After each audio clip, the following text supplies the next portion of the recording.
in India are making incredible strides across every sector. Today, women lead nearly 20% of all enterprises in India, ranking the country third globally for women-owned businesses. They now make up over 35% of the workforce in IT companies. And across rural India, women-led self-help groups account for nearly 90% of microfinance lending, empowering millions. Recently at the Olympics, Indian women athletes set new benchmarks, inspiring the next generation to pursue their dreams fearlessly. Hello and welcome to this special podcast, spotlighting SheShakti, a movement celebrating women who break barriers, shatter stereotypes, and forge a more inclusive future. I'm your host, Toya Singh, and today we're joined by CA Shwetankini. She's a chartered accountant, a passionate social worker, and a dedicated Lions Club member. She's making a huge impact in finance, and Lions Club and her are empowering women across India and across the entire world. Thank you for joining us today right here on the show for this special podcast, Shwetankini. We have so many questions for you. Let's just get started very quickly. Tell us, we're seeing over the last few decades a trend of the Bharatiya Nari stepping out, and we've seen this in every sphere almost. I just want to ask you, what do you think? Because it's definitely a move already towards the positive. Toya, if you look at it, the way women are breaking barriers and this transition at this particular time of our lives is absolutely wonderful. To be living in an age where this is happening and to be able to see this happening is absolutely and profoundly impacting all of our lives, and it is inspiring also for us. Personally, if I look at it, I see that when women are breaking barriers and coming out of their shackles and, doing something for themselves, it gives us success stories.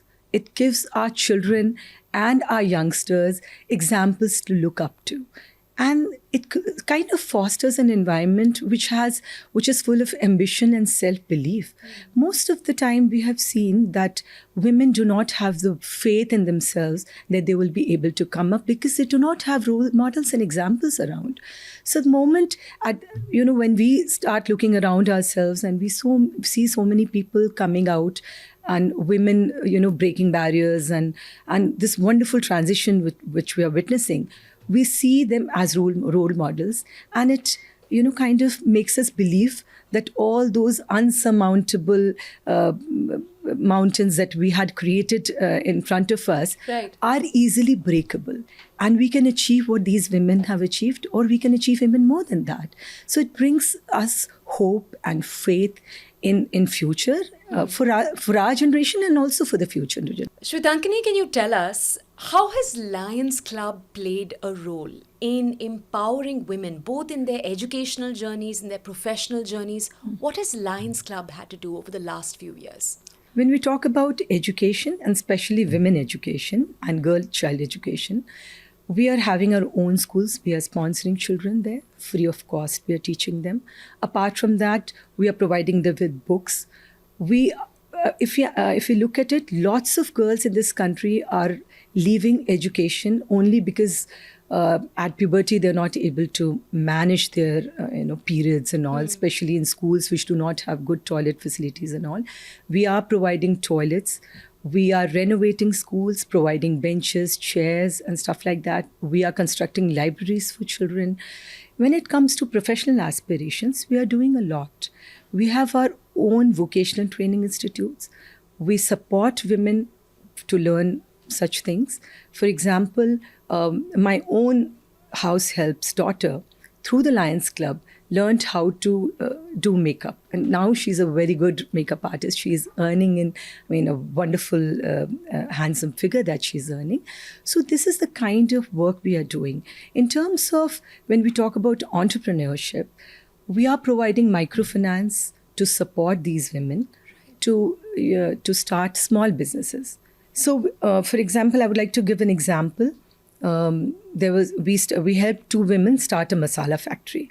So we provided them money for the machinery and the rent money for the factory. What happened is that We then, what we did is we spread the word and asked everybody to send their whole masalas to their factory. So we helped them establish the business for 1.5 years. And then with time, they were doing such good work, they started earning. And after 3 years, they had started repaying the entire amount. And within a year, they repaid all our loan. And now they're helping 10 more women to earn their livings through their own factory. So that is what Lions International is doing. We have helped so many people learn languages, especially English, to get. And then we have taught them typing. We have taught them makeup and stuff like that. So we are doing it. Let's talk a little bit about why we're here today. Okay. I just want to ask you, the message behind the SheShakti campaign, especially this year, the goal and the focus being breaking barriers. Yeah. Your organization works with different communities at the grassroots level. Do you see an overlap in the messaging of the campaign and everything you do? Yes, I do. There is a stark difference of how we are doing things, but at the same time, this is where the overlap comes. That SheShakti, as far as I have understood, is a way wherein we are shining a spotlight on these incredible women who are doing wonders and who are breaking the barriers and have broken the shackles and come forward. And that is what we are doing in Lions International also.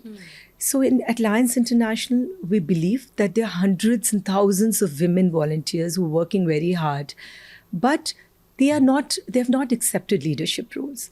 So it is very important for us to listen to their stories, to spread their stories in the world in order to motivate other women.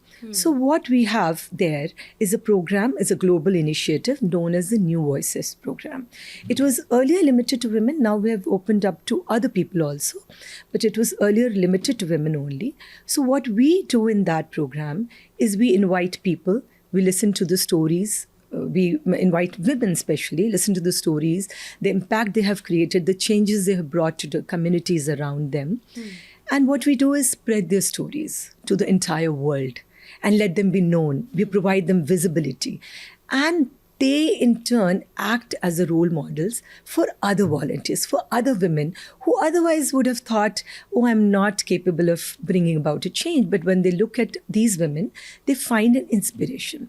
Similarly, there is another, there is something else that we do, which is Women's Symposium. We organize Women's Symposium in almost every district in this country and abroad also. What we do is women come together, talk about the challenges they are facing and the ways how to overcome these challenges. And then there are people attending the symposia, which are not Lions, but they learn from us, they inspire, and we also get inspired from each other's experiences. So I believe we're doing the same thing as SheShakti is doing. SheShakti is all about making conversations about women, their challenges, and their incredible success stories. And that's what we also at Lions International are doing through these. Your work in particular, because we haven't talked enough about that, and I want us to take a deeper dive. You've worked a lot with treating avoidable blindness. Yes. So many questions there. How did you arrive on that being the area you wanted to impact? I've learned that your work largely impacted Delhi, Haryana. A hospital was also involved. Yes. Just tell us everything there is to know. Yeah. There. So actually it all started with a very small incident. My cousin's daughter was not doing well in school. So she was actually scolded at school for being careless and for not doing her work properly. And at home, the same thing was happening. And nobody ever felt that there could be something wrong with her vision. So one of us noticed that she's not doing well. And that's something that we don't accept in our homes, that our child is not doing well at school. So somebody suggested that we should go for a vision screening. And we went and got her eyes screened. We saw that she could not see distant things. She was not able to actually look at what was written on the blackboard. All that she could do was look at the child sitting next to her, look at her notebook, and perhaps copy a bit But from she was her. too scared to say something. And she was not scared. She didn't know the difference between what a good vision and what bad because she'd vision is never all known. about. She had never known. She had a problem since childhood. So that made me feel that a lot of people are losing sight or are unable to see properly because they don't have a pair of glasses. And this is happening in a family where the father is a veterinary doctor and the mother is a postgraduate. Think of the people who do not have educational background, and think of the people who do not have the affordability of good medical facilities. Yeah. So then I always was inclined to do something for avoidable blindness. Our club had also been doing a lot of work in this field. We were having vision screening centers for a very long time. It just seemed to be the next step to have a hospital of our own. And this hospital is a charitable hospital. It is in Palla Bakhtawarpur at the outskirts of Delhi. And it is catering to the requirement of underserved people from Delhi, Haryana, Uttar Pradesh also. We have patients coming from as far as Panipat, Sonipat also. And from Garh-Ganga in UP also. So that's the kind of impact we are doing. As of now, our club has got at least 35,000 people. It has helped 35,000 people with free cataract surgeries. And mind you, cataract is the biggest contributor when it comes to avoidable blindness. Most of the people, and when we were conducting door-to-door screenings, we saw a couple, both very old, and the lady had, she could not see properly. So we said, we are holding a camp. Why don't you come and we can get your surgery done for free? She said, I can't do it. And I was surprised. I said, you're getting it for free. Why don't you do it? She said, after that, you'll ask me not to cook for 10 days. Who will cook for my husband and me? Because I don't have children. And then I realized that these are small things that we can do in the society. We arrange for her food for the next 14 days with the help of the sarpanch. And voila. She got her surgery done, and the way she kept her hand on my head, it brings tears to my eyes even now. She could see properly. She said, now I can see things. I didn't know that. I always felt that sab ganda lag raha mera kitchen. And now I felt that it was clean. So that is the kind of work. We have machinery that we have bought from Japan. It's the most reputed company, Nidec from Japan, and we have machinery from Germany. We have created a charitable hospital, but we have not left any stones unturned to make it a state-of-art hospital. And the kind of faith that we have in this hospital is, it is evident from the fact that the chairman of the hospital got his surgery, cataract surgery, in the same hospital. Wow. And we've had 100% success rate in our hospital. We have 2 operation theatres. We have the best of machinery. We have 8 doctors. And at any point of time, without telling, if you go there, you'll see that it's absolutely clean, hygienic. And we can compete with any big hospital in this country. So that is what we are doing. And the impact you should see, we are actually screening at least 15,000 school students every year. At times even more than that. And as I said, almost 35,000 cataract surgeries we have done. Right. We are doing our bit, and we are doing a bit with utmost sincerity, and hoping that nobody is unable to see only because they cannot afford primary healthcare. I consider it primary healthcare only. Right. Can we ask you now, and this is because we've spent so much time discussing the professional, and we do want to sort of end with something a little more personal. So we want to ask you, you are someone who is a mother, a wife, a daughter to many possibly, and you're balancing that with your own professional life. Yes. Advice, we're going to come to you for that lastly, because you're also working in the service sector, you're helping people, you're truly, it feels like living a very 360 degree, a life that's fulfilling each aspect. Yeah. Oprah Winfrey once said that you can have it all, not just at the same time. Very Do you true. agree with that? What's your advice to young women who want to balance both sides of their lives? See, honestly, when we look at people, and including my own life, it seems that it's an endless juggling of our roles, right? I just want to give one advice to women who are younger than me or of my own age who want to do it in all the spheres of life. Please be a little forgiving to yourself. Don't try to be a superwoman. Don't try to be the best mother your children can have. Don't try to be the best wife your husband can have. Don't try to be the best daughter. Be a combination of everything. You can't be a woman at all the times of your life. Forgive yourself if you've not been able to go to a parent-teacher meeting and your husband had to go. It's absolutely fine. He's also a parent, right? And let us find time for ourselves to love ourselves. Instead of loving just our family, it is very important to be there for them.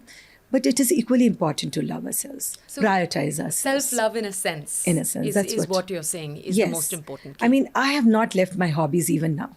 I go for trekking and I love doing that. It does not mean that I don't love my children or my spouse or my career. It does not mean that, right? But it does mean that you ask yourself, what does it take to love me? Yeah. Thank you so much, Shwetankini ji, for joining us. Let me just tell our audiences, to our listeners, thank you for staying with us. We hope you've enjoyed today's conversation. We hope that you'll discuss things that we've discussed here further. Together, we hope we can continue to support and celebrate the incredible work that's being done to empower women and build stronger communities across the world by Lions International and other communities across the entire world. Until next time, we hope you stay inspired.